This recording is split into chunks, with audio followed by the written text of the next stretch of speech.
next thing for us is bravura.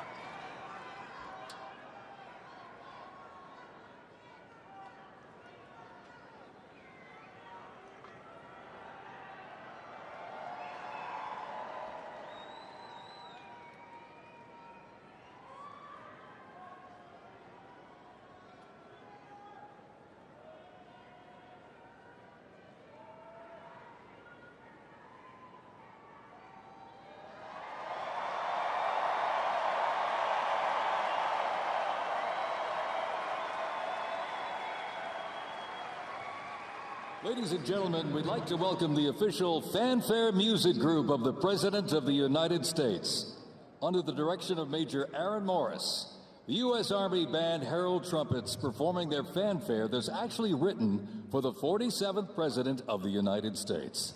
Listen to this, it's amazing. This is Brass and Glory.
Ladies and gentlemen, please welcome the 50th Vice President of the United States of America, Vice President J.D. Vance, accompanied by the Second Lady, Mrs. Usha Vance.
Ladies and gentlemen, please welcome the 47th President of the United States of America, Donald John Trump, accompanied by the First Lady, Miss Melania Trump.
Ladies and gentlemen, we now present a selection of participants for the 2025 Presidential Inaugural Parade.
Ladies and gentlemen, the heroes of Butler County are here.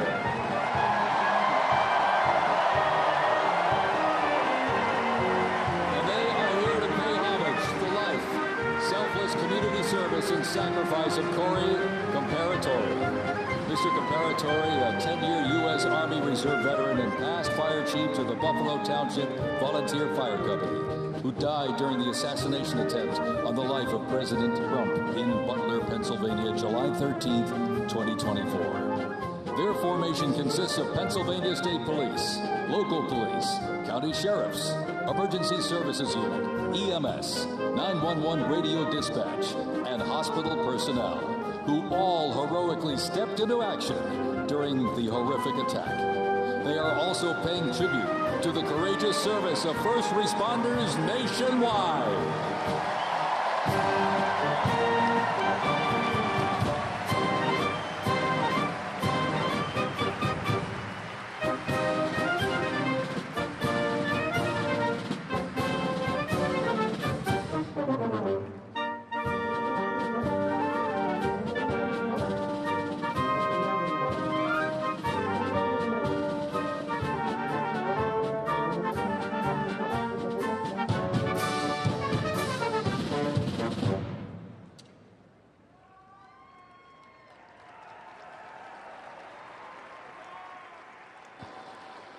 Ladies and gentlemen, at this very special event, let us now take a moment of silence in honor of Corey Comparatori.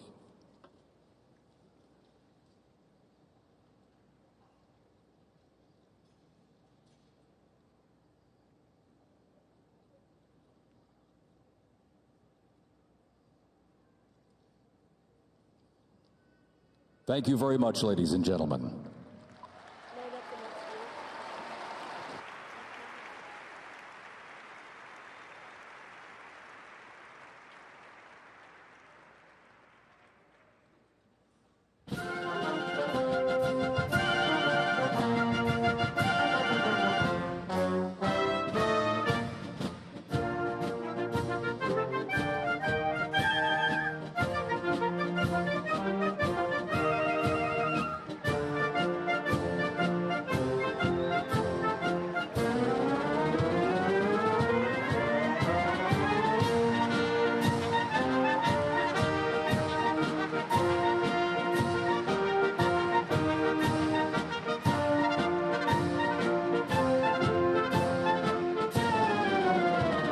Present to you the New York Military Academy from Cornwall-on-Hudson, New York.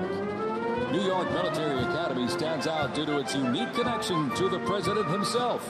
President Trump is a 1964 graduate and has been enshrined as one of our alumni of distinction.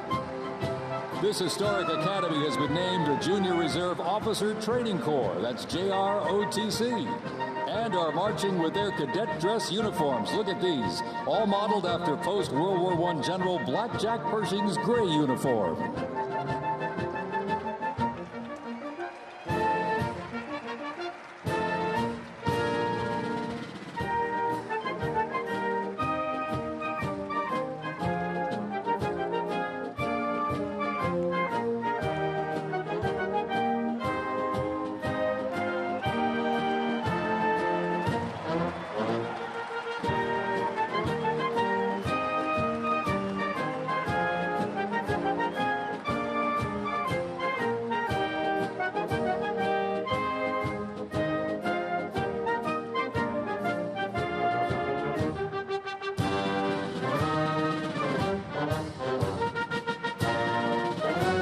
Introducing the Palm Beach Police and Fire Honor Guard unit, representing the town of Palm Beach, Florida.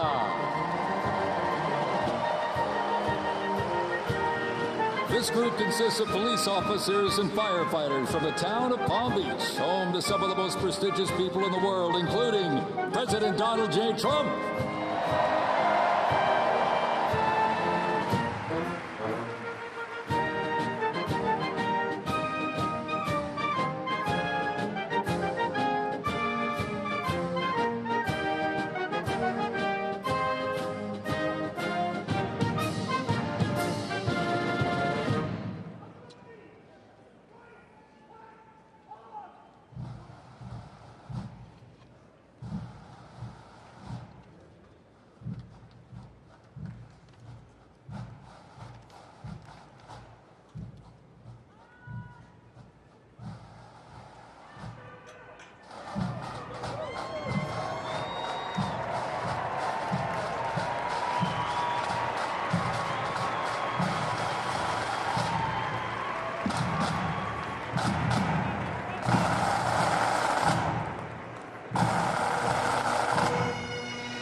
December.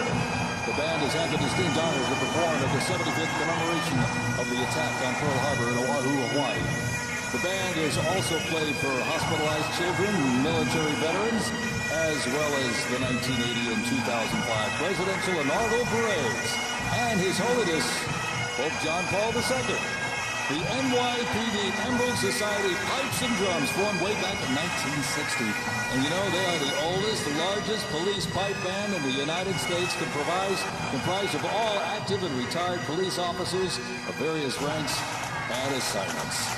Listen to those bagpipes. Let's hear it for them, folks.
one that hits close to home for our Vice President. We now welcome the Middletown High School Marching Band and cheerleaders.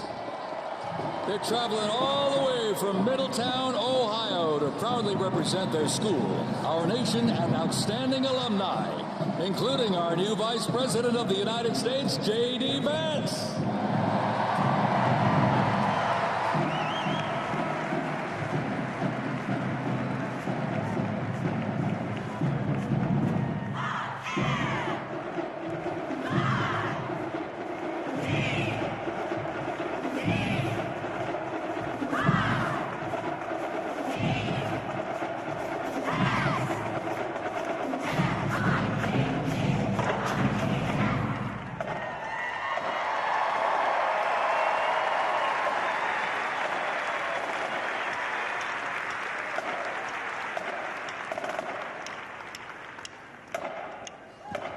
The band has performed in countless parades, community and sporting events, as well as competitions. They have also always qualified for the Ohio Music Educators Association state finals for 23 years straight. How about that? And have earned the highest rating in 18 of those appearances. Woo! And today they performed America's Sweet Land of Liberty.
While they cheer here in the arena, let's cheer for them again, folks, from our VP hometown, Middletown High School Marching Band.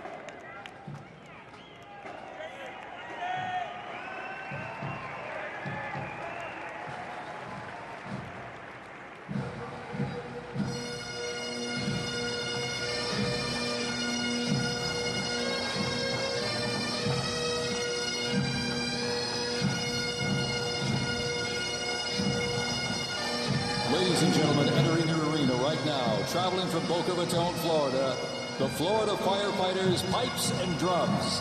And they are well seasoned when it comes to civic events. They've played and participated in parades, memorials, and other ceremonial events across both the United States and Europe. Today, they are wearing their most notable uniforms. What a great photo opportunity. Consisting of the Glengarry headgear and kilts. And they are proud to honor their fallen brothers and sisters each and every day.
As the Florida firefighters, pipes and drums leave the arena, we keep the rhythm and the drums going. Please welcome the Stewarts Creek High School Marching Band. Traveling all the way from Smyrna, Tennessee, they are proud to represent the volunteer state of the 2025 Presidential Inaugural Parade.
beat of the drums continues. Established in 2013, that band has rapidly become one of Tennessee's premier high school music programs.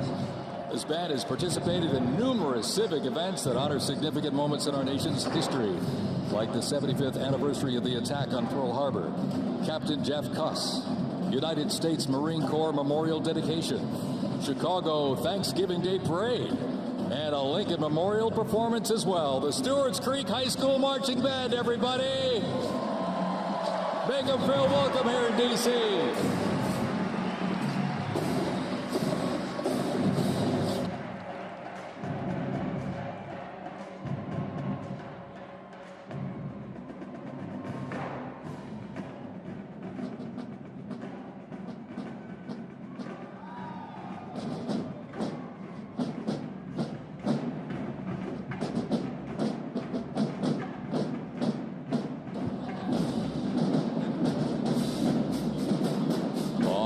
Ladies and gentlemen, now welcoming the Mississippi Valley State University Band.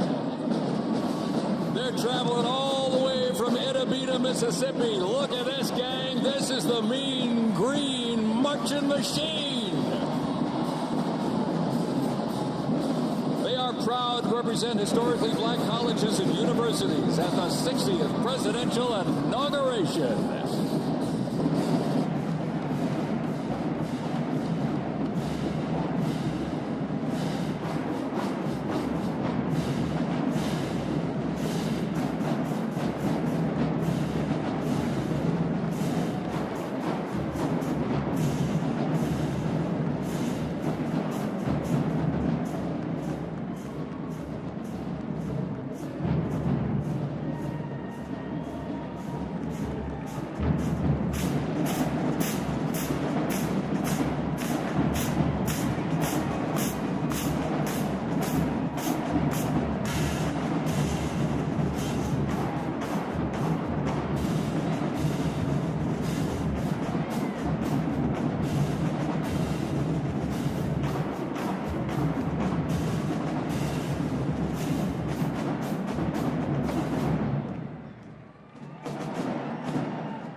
close to 300 from the Mississippi Valley State University Band.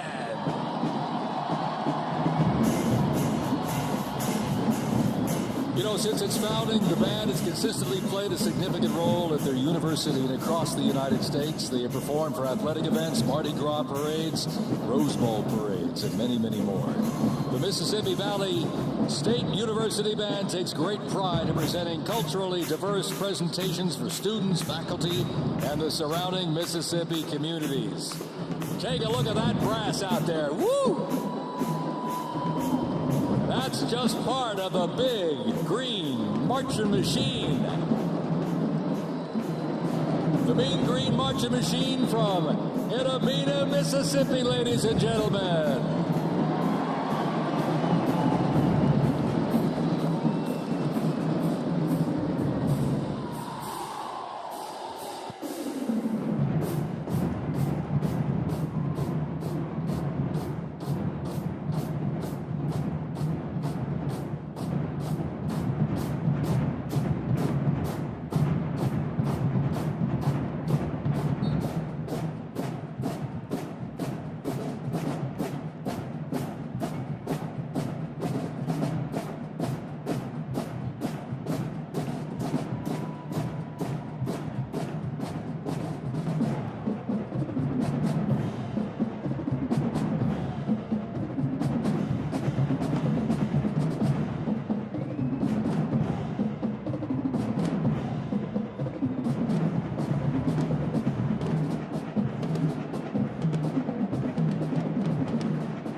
Ladies and gentlemen, please welcome our new special envoy to the Middle East, Steve Witkoff.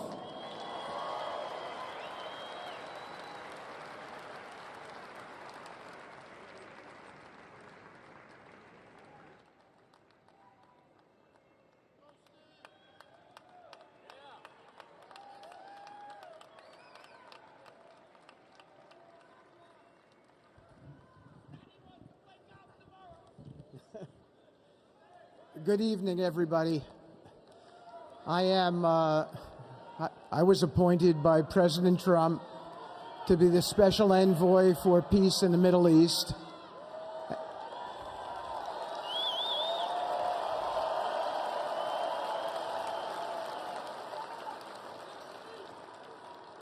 And I'd like to describe to you some of the things we're doing and how it informs on President Trump's policies. First of all, it is an honor to stand before you today as I reflect on the enormity of the role that President Trump has tasked me with. I am constantly reminded of the privilege it is to serve under the leadership of my boss, President Donald J. Trump.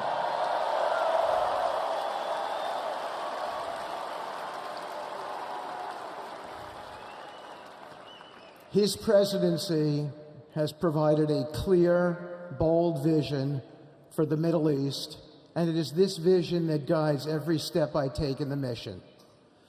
President Trump's leadership has redefined what is possible in the pursuit of progress and stability in the Middle East.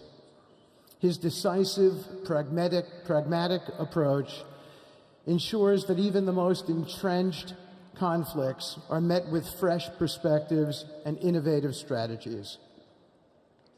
His policies have already delivered remarkable successes, such as yesterday's release of hostages in Gaza.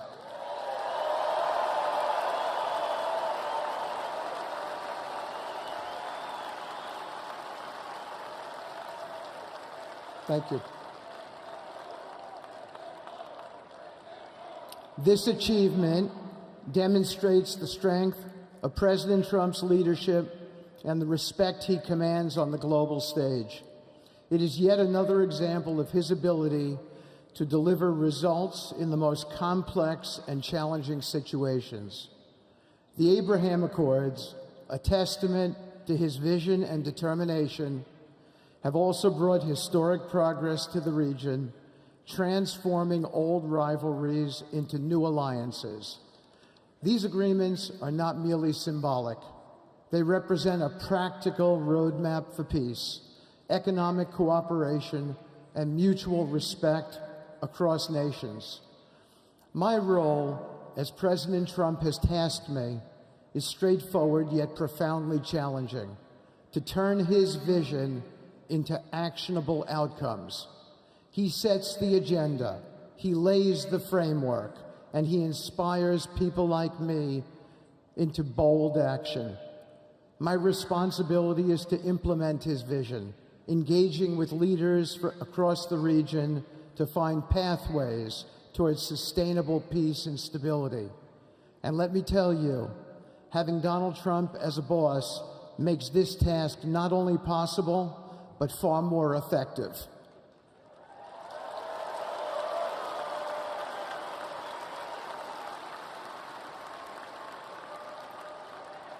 President Trump's reputation as a leader who delivers results resonates far beyond Washington. Leaders in the Middle East know he means what he says. His ability to cut through bureaucratic gridlock and focus on tangible results is the game changer. It allows me to approach delicate negotiations with the confidence that the full weight of the United States is behind me.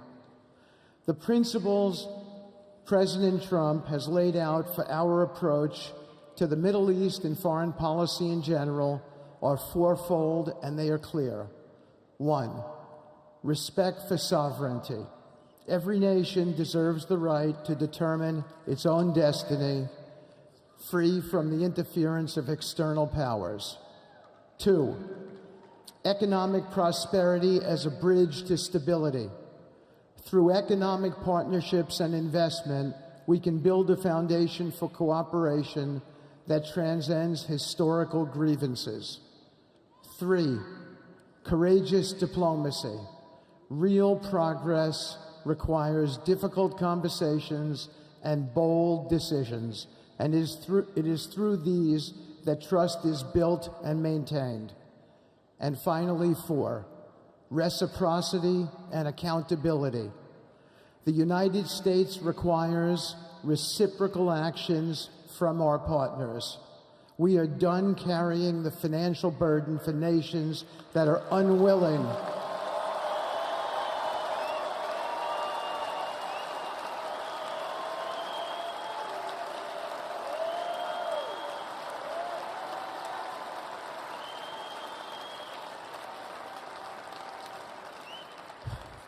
We are done carrying the financial burden for nations that are unwilling to fund their own progress. The days of blank checks are over.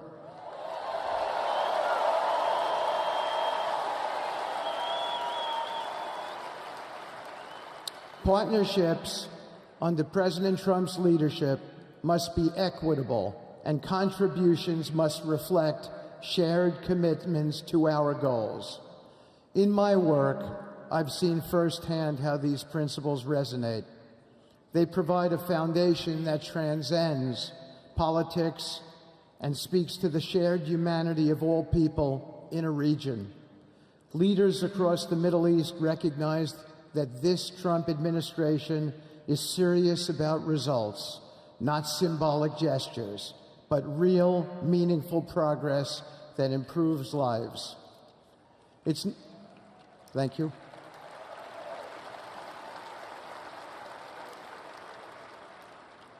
It's not always easy. There are moments of deep challenge and frustration. Decades of mistrust cannot be undone overnight. Yet I take comfort in knowing that I am not in this alone. President Trump's clarity of vision ensures that I never have to question what success looks like. His leadership provides the confidence and direction necessary to navigate these complexities. As we move forward, my commitment is to continue the work of advancing President Trump's vision for the Middle East. Whether through expanding the Abraham Peace Accords, fostering economic development, or facilitating dialogue between long-standing adversaries, my focus remains on actionable results. Let me close by saying this: a stable and prosperous Middle East is not an unattainable dream. It is a goal within our reach, made possible by strong leadership and unwavering commitment. Under President Trump's guidance, we are proving that the impossible can become reality. Thank you, but I have one more thing to say. We have some special people for me to introduce you to tonight. President Trump has been talking to them as well. They are the families of hostages from Israel who have been in Gaza for the last year and a half. There are many of them here today. Several of the families have lost children and loved ones, and they're here because they're part of an effort to retrieve their bodies so they can be buried in a proper way. Several have children who are still in captivity. There is an American family here whose loved one is scheduled to come out in 14 days, and they're going to be meeting the president tonight. So let's give them all some love and a big hand. Come on up.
And now I get to introduce my dear friend and the President of the United States, Donald J. Trump.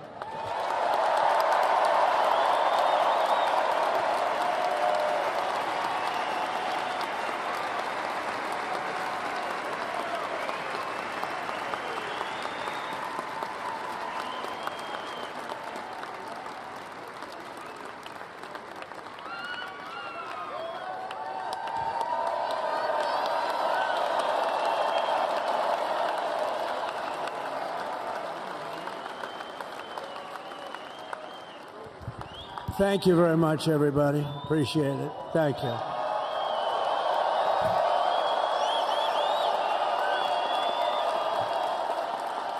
So now the work begins. We won, but now the work begins. We have to bring them home. And, you know, tonight I'm going to be signing on the J6 hostages, pardons, to get them out. And as soon as I leave, I'm going to the Oval Office and we'll be signing pardons for a lot of people, And thank you to Steve Witkoff. He's a great guy. He's a friend of mine. He's been a very successful man. He's a great negotiator. He's a wonderful guy. People love him. And he's got a tremendous power of persuasion. And that's what we need. We don't need stiffs. We got a lot of stiffs. You just had a whole load of them. And to the former hostages with us today, welcome. Welcome home. Some of the folks are former hostages. Not a good situation. The three young ladies that came home yesterday, you saw that. They're more coming home every day now. They're coming home. But they were hurt.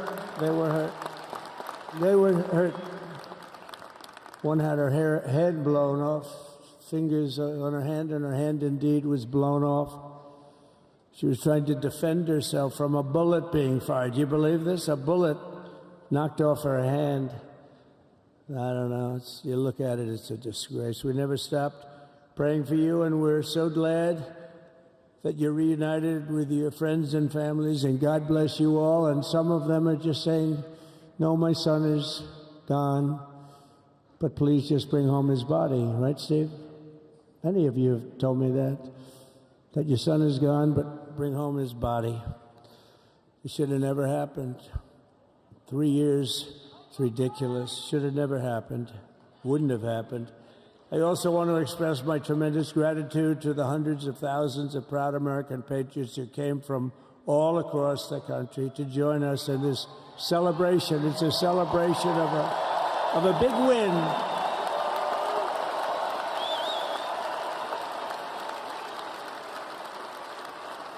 And you're witnessing the dawn of the golden age of America. That's what it's going to be. We're bringing it back. We're going to bring it back fast. Let us also thank the incredible service members, National Guardsmen, police, Secret Service, and law enforcement personnel who are keeping us all safe, even though, and they are great people. New York's finest. I grew up with New York's finest, and we got to give them their authority back. You won't have any crime. There'll be no crime. You give them little authority back. The whole way they run things in this country now, it's disgraceful. But it's going to change rapidly. We're going to make our cities safe again, too. Even though we're indoors, we've had a magnificent inaugural parade. And let's give a big round of applause. They were great. To all of the incredible performers and hardworking men and women who made it possible. Those people, really talented, amazing people.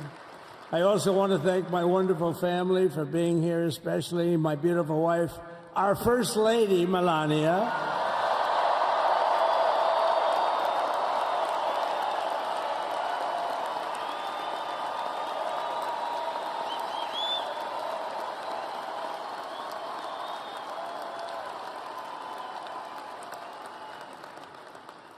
They love our First Lady. And also JD. How good has JD been? And his beautiful wife, Usha.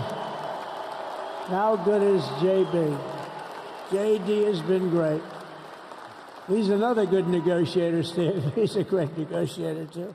We need negotiators in this country. But so many of the people on the stage behind, not only family members, as an example, Lara Trump, the wife of Eric. She was the head of the Republican Party, along with my friend Michael. Stand up, the two of you. What a job. What a job they did. They worked so hard. They knew they'd be rigging, but they said, we're going to make it too big to rig, and we did. We made it too big to rig. We won every swing state by a lot. We won the popular vote by millions and millions of votes. We won the whole ball of wax.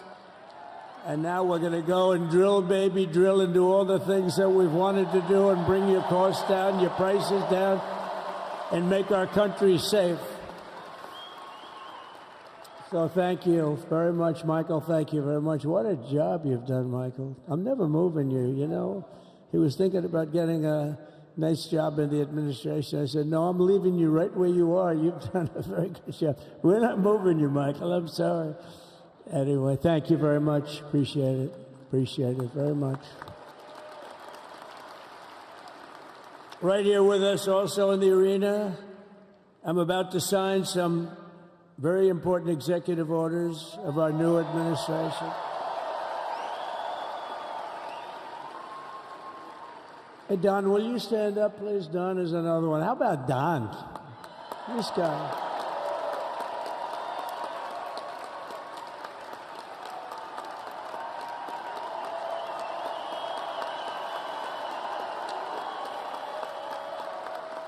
He's a popular one. He goes out and speaks. He gets a big crowd. He's a little on the rough side sometimes, but that's what you want. He's done a fantastic job, and he loves our country. Thanks, Don. Great job. You've done a great job. And Ivanka.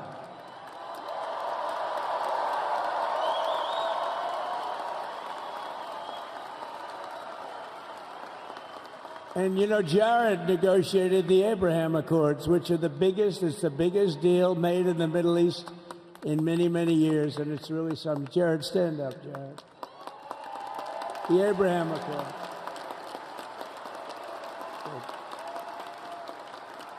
And Tiffany's going to have a little baby. And Michael.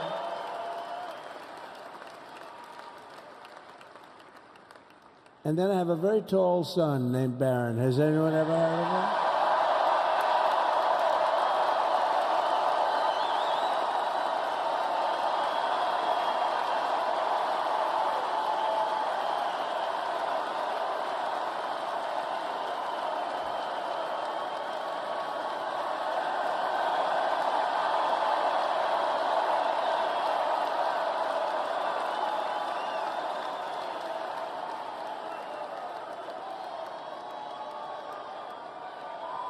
Thank you.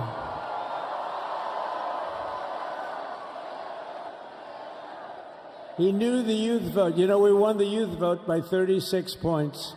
And he was saying, Dad, you got to go out and do this one and that one. And we did a lot of them. And he respects them all. He understood them very well. And he said, Dad, you got to go out, do Joe Rogan, do all these guys. And we did. We did. And Joe Rogan was great. They were all great, right?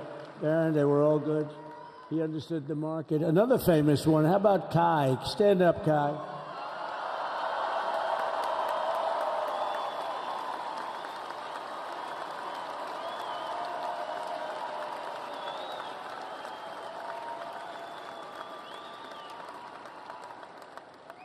Is that Byron Donalds back there?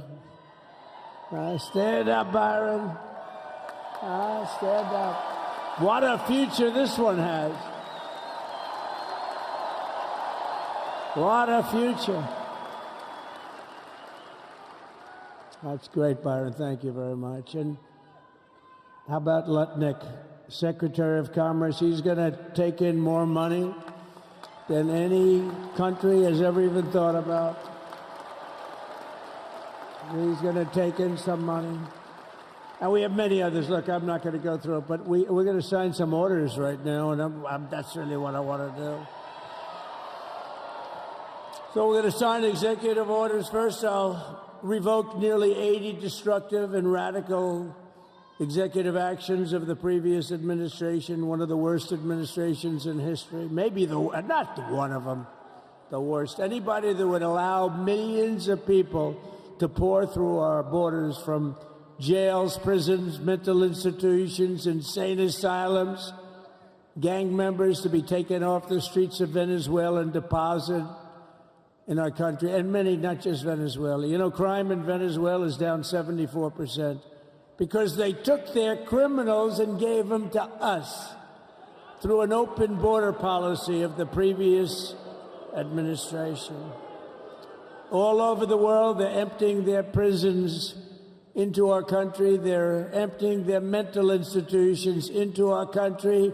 It stops as of 1 o'clock this afternoon. Okay, it stops.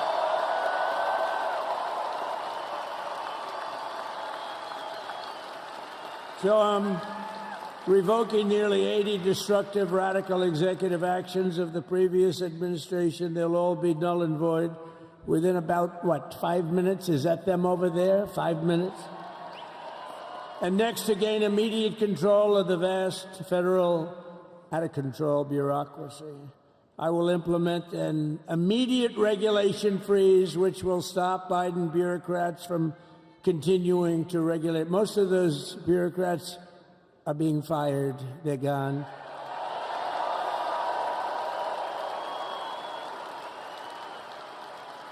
Should be all of them, but some sneak through, but we have to live with a couple, I guess. I'll also issue a temporary hiring freeze to ensure that we're only hiring competent people who are faithful to the American public.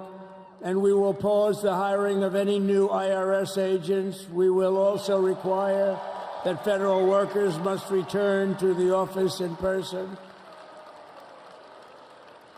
And we're going to take the 88,000 people that they hired to go after you with guns. By the way, they're allowed to use guns and harass you like they were so many other people.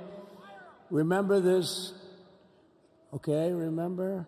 Do you remember a little statement about tips? Does anybody remember that little statement? I think we won Nevada because of that statement. But they went out and harassed you over the tips. In other words, we are restoring control of our government to the people. We're going to take those 88,000. Let's see if they'd like to work on the border, because that's where we want them, really.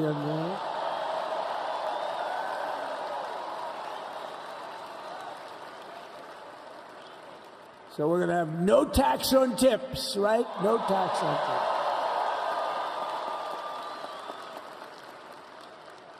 And we may have, like the Speaker of the House, is he here? He's done such a good job. Is Mike here? He's around here someplace. I saw him just a little while ago. Hello, fellas. Look at you guys. Yeah, I know it. He's great. He's doing great. They're all doing good. The Republican Party has never been unified like it is right now. They want to save our country. And we're going to more than save it. We're going to make it greater than it's ever been before by a lot.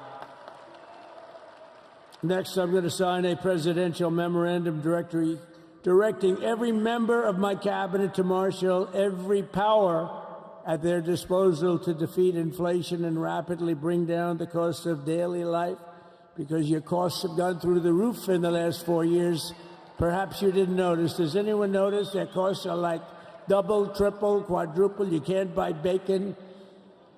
Apples have doubled in price. You want an apple, anybody? Pay twice what you did 2 years ago. We'll put more money in your pocket, and we'll bring back the American dream and to reduce energy costs and liberate our economy.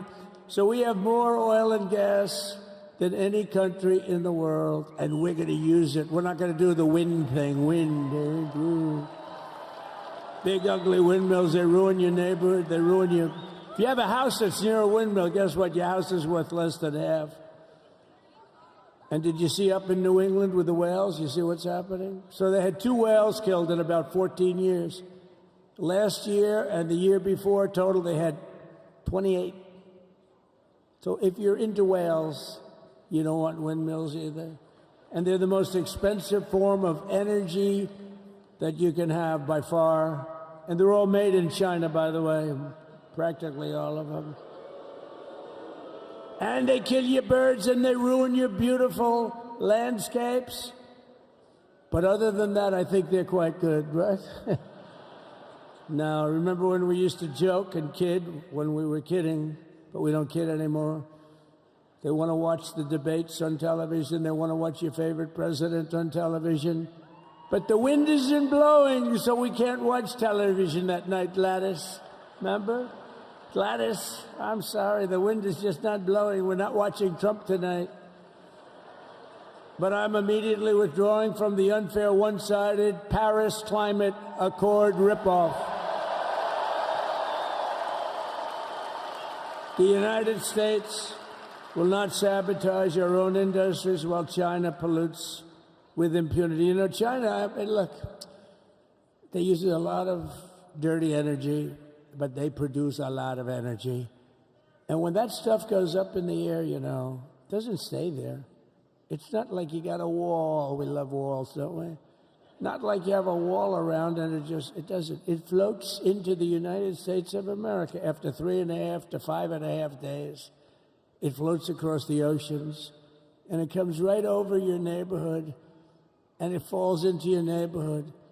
So they all say, we have to fight for cleaner air, but the other dirty air is dropping all over us. So what the hell are they talking about? Unless everybody does it, it just doesn't work. You know, we had the cleanest air and the cleanest water that this country's ever had under the Trump administration, and we didn't do anything to stop jobs and stop production. Believe me, you're going to see a lot of companies come pouring back because tariffs. I always say tariffs is the most beautiful word to me in the dictionary.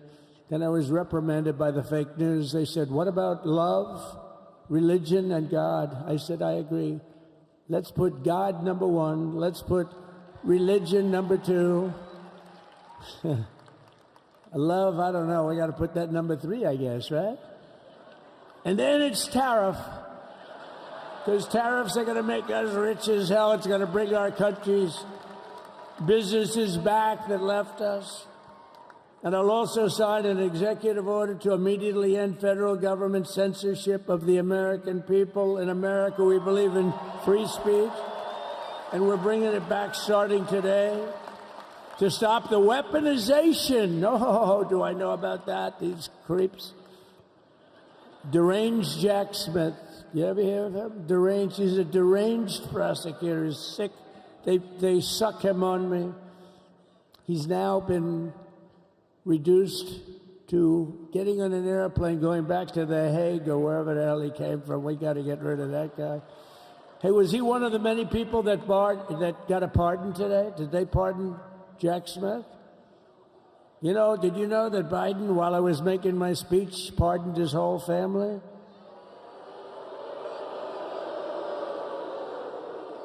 The brother, the whole deal was pardoned. Can you imagine that? While I was making my speech. Did everybody hear my speech? Did you like my speech?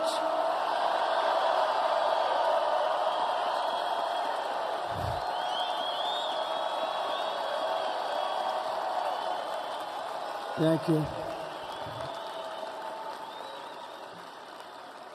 I mean, the only thing wrong with it is I had a lot of tough things to say, and I have some great people that work for me. Sir, this is such a great speech. It's so unifying.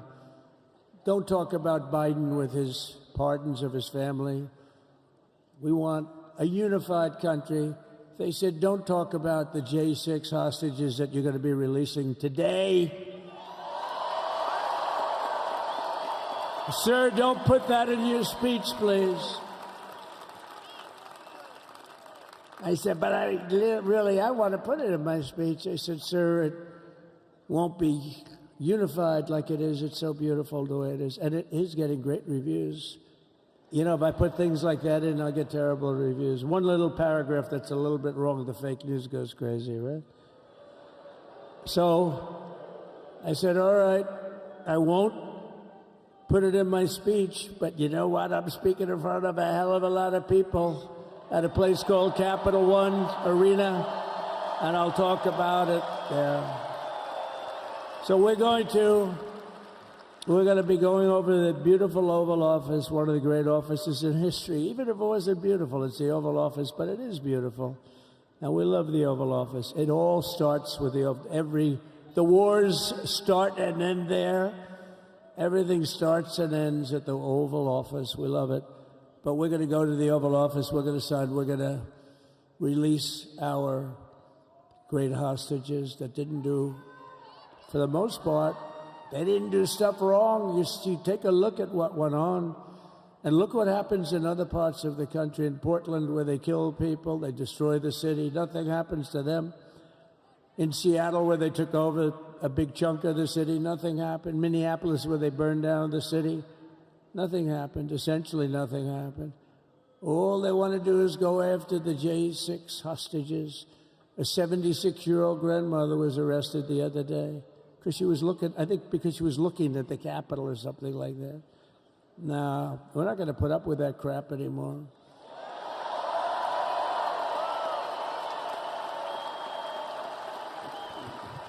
And to stop the weaponization of law enforcement, I've been investigated more than any human being in the world.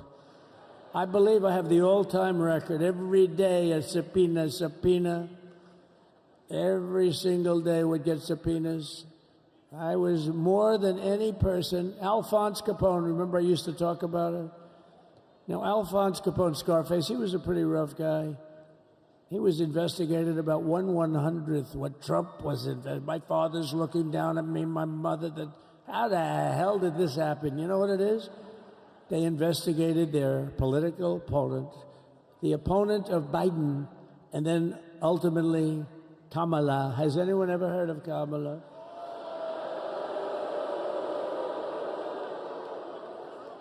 We had to beat two opponents, you know? We had to beat Biden, then we beat him.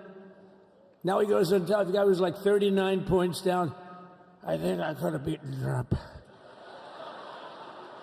They should have left me in. I would have beaten. No, his debate performance wasn't the best, right? That's what killed him. And then they had to change, and it's like you get into a fight. The great Dana White spoke last night. We love Dana White, right? UFC. That's like he puts in two fighters. One of them's getting creamed, getting really beaten, and they say, all right, take him out. Let's put somebody else in to finish up the fight. That's what they did to us. They gave us somebody new, but we took care of both of them. So we beat actually two opponents. But to stop the weaponization of law enforcement and our government, I will also sign an order directing every federal agency to preserve all records pertaining to political persecutions under the last administration, of which there were many, and beginning the process of exposing any and all abuses of power, even though he's pardoned many of these people. Can you believe it? He's pardoned them. You know why he did it while I was speaking? Because that way I couldn't speak about it. I was speaking. I didn't know he did it.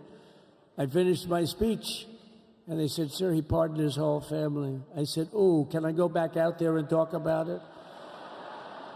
Somehow that wouldn't be very elegant. Our First Lady would say, please don't do that. But we have plenty of time to talk about it, and we will.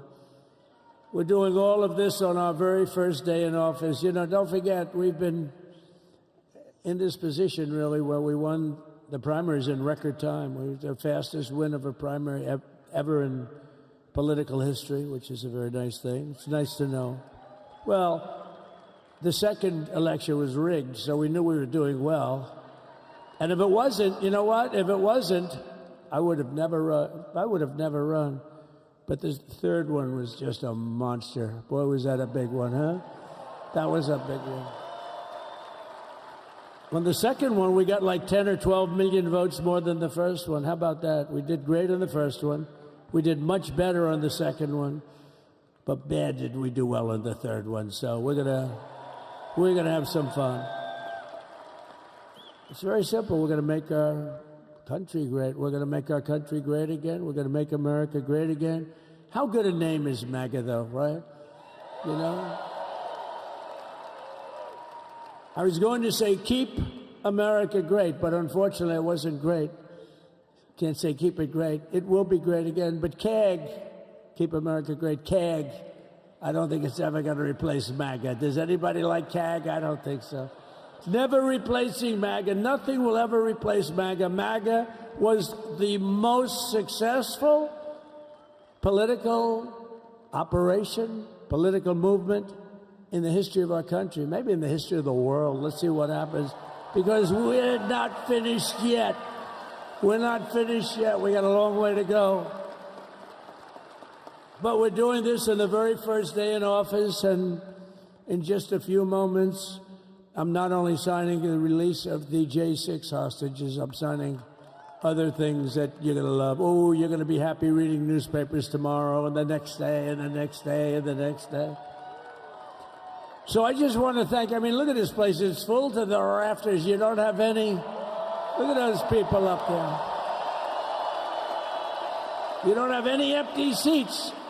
And by the way, the Capital One owners, they are so good. We got to root for their teams because they have been so great to MAGA, to us. And I just want to thank Ted and everybody. You guys have been fantastic. And the ice hockey team's doing great. Ovechkin's pretty good, right? They're doing great. So I want to thank them, Capital One arena owners. They have been absolutely fantastic. And thank you once again to everyone. And I can only tell you, you're going to be very happy. You're going to watch a lot of good things happen. We got to stop some wars that are happening and going on. Some stupid things are happening. The war with Ukraine would have never happened, and it has. As you know, Israel would have never been hit on October 7th, and none of you would be up here. None of you would even know anything about this tragedy that you're going through right now. But Iran was broke. Anybody that bought oil from Iran, they couldn't do any business with us. You're not going to do business with America. China passed. Everybody passed. They were broke. They didn't have money for Hamas. They didn't have money for Hezbollah. And your sons would be alive, and they certainly wouldn't be incarcerated like they are. It's a shame. But we're getting a lot of people out in a short period of time. So I'm going to go right over to here, and I'm going to sign in front of you. Is that okay? Good.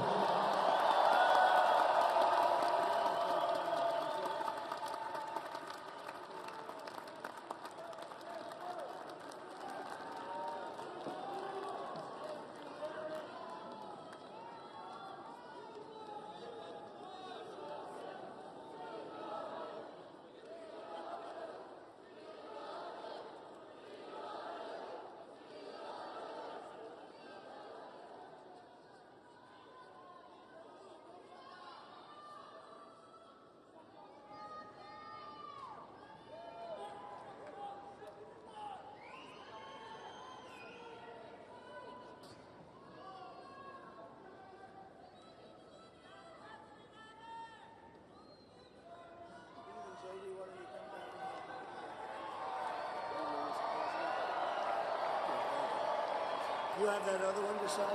Sorry, what's it? Do you have the other one to sign? We don't have it over here yet, sir. We'll have it for you back at the other.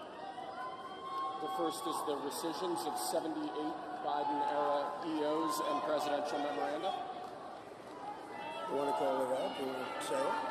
You want to say it? Oh, if you want me to, sir. Why don't you say what I'm signing? Sure. The first item that President Trump is signing is the rescission of 78 Biden-era executive actions, executive orders, presidential memoranda, and others.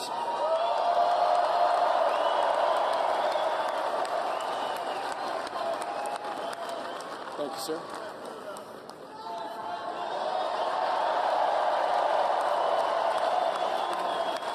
Thank you. The second item, President Trump, is a regulatory freeze, as you announced in your speech, preventing bureaucrats from issuing any more regulations until we have full control of this, the government and this administration.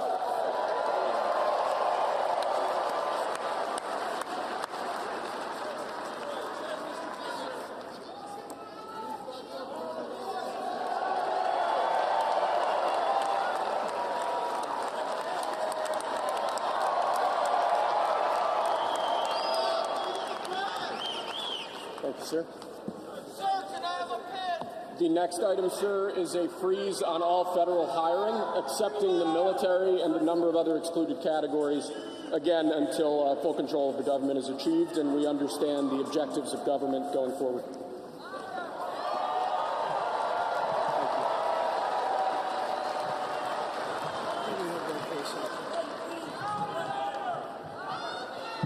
Could you imagine Biden doing this? I don't think so. I don't think so. Sir, the next item, as you announced in your speech, is a requirement that federal workers return to full-time in-person work immediately.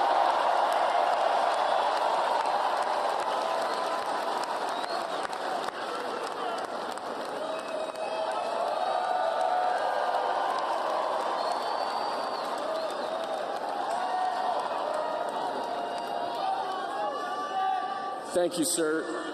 Next, we have a directive to every department and agency in the federal government to address the cost of living crisis that has cost Americans so dearly.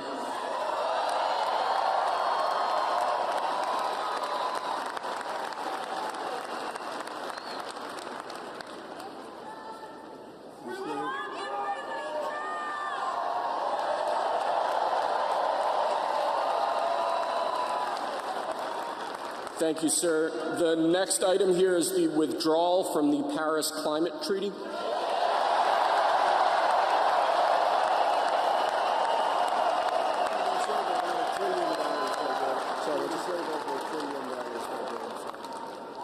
Yes, sir.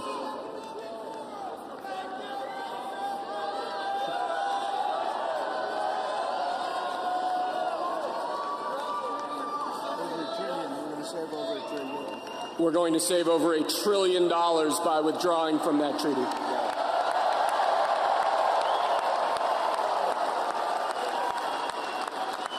And the next item, sir, is a letter that will be transmitted to the United Nations explaining that we are withdrawing from the Paris Climate Treaty.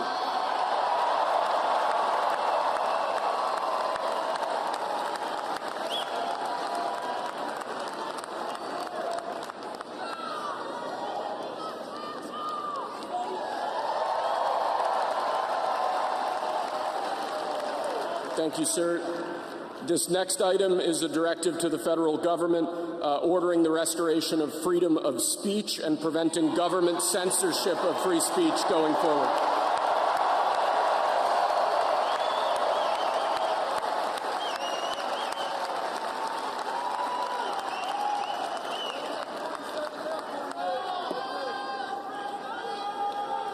And lastly, sir, before we go back to the Oval Office to sign a large number of other items, is a directive to the federal government ending the weaponization of government against the political adversaries of the previous administration, as we've seen.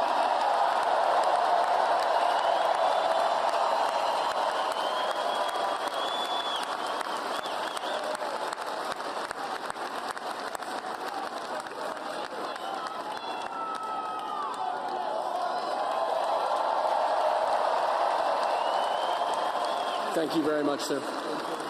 Appreciate it.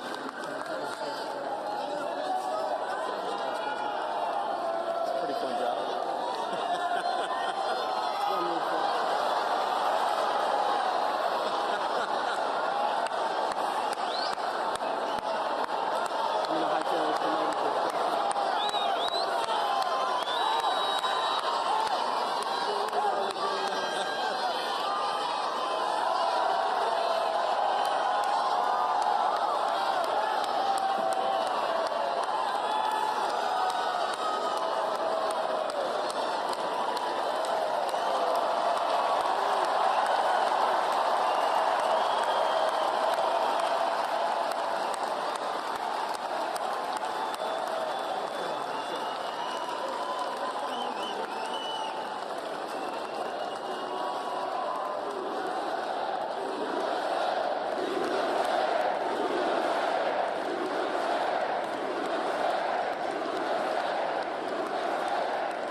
short on your